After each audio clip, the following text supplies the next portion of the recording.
why did I get into FPV? I basically didn't know about it until it was a big thing. Well, big enough that if I was looking, I would find it. You know, it wasn't like it was there, but I didn't even look. So, it was a case of I just didn't really even think about looking. I didn't. I mean, if you come from the remote control world, right? The RC world is like, it's pretty static. I mean, one thing I did do over the years is being an RC fixed wing pilot as a teenager, I looked for what the current stuff is right now, right? Just to see like what if I was to get back into it, what would be available. And it really didn't. I mean, the same things that I bought were still on the market, right? The same model of aircraft, the Acro what? I can't remember what, not version 4 or something. There's like a wood sport RC plane, and I built it myself, and that was the last one I ever built. Took it to the field and crashed it the first time, as normal, as you do, which is why RC fixed wing has always been a sort of sad thing, because it's nice to do, but it's just so ridiculous to, like, once it's in the air, like, you really can't do much, and everyone knows that you can't go very far. You literally just flying a line of sight. If it's coming at you and you try to turn left or right, it's freaking scary. It's a case of actually gambling. It feels like each time, even though after 100 times, it's still there. Like, so it's not easy in the first place, and then once you achieve it, you don't get much out of it. It's a very short-lived thrill, and it's very monotonous, and the crashing is really devastating in that you actually lose the thing. It would take a lot to get it back to before the crash. Basically, anything that was damaged anything that was attached or part of the thing that was damaged has to be replaced, most likely, or you will have structural sacrifices to make there. The fuselage of the wing will not be as strong unless you replace the whole thing. So it's annoying. But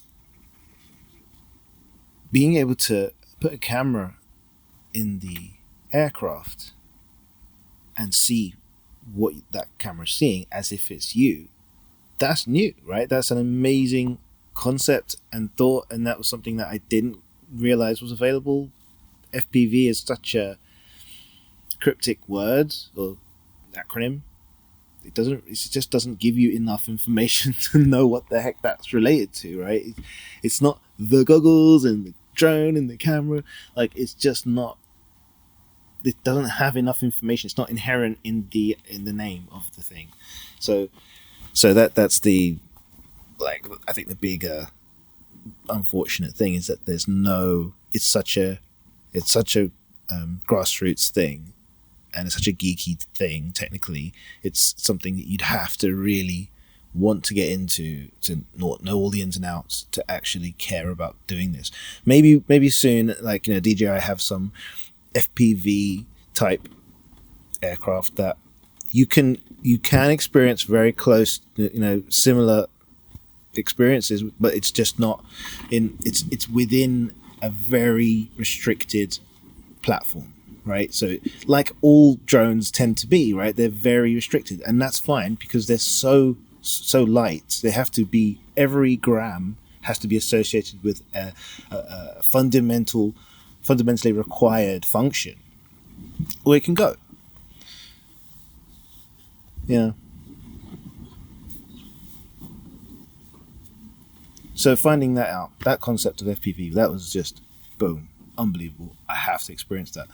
So obviously fixed wing is not the same either, because you are subject to so much in the air that the limitations of what you can achieve and what you can see has its place, but it's not anywhere close to what a quadcopter can give you, right?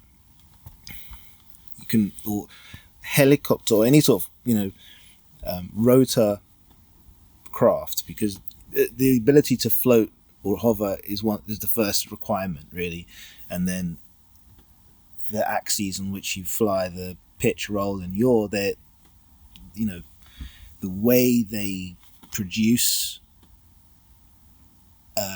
the effect creates a lot of acrobatic possibilities, and that's really cool. It's really fun. Everyone does a split air slightly differently. Even though they're going to do it, it's always great to watch how they come back from the dive and how it looks and their instincts, and it's all real time. Problem solving and line route finding. That's all really. It's a thrill to do it, and for it to look good is such a lovely marriage of two things, and it's creativity and it's an art form, and it's sharing with the world everything at once. It's so great, right? That's such a beautiful, positive thing. So that's where I am. That's why I do it. That's why I love it, and I really hope that this continues for the rest of my life. See you around.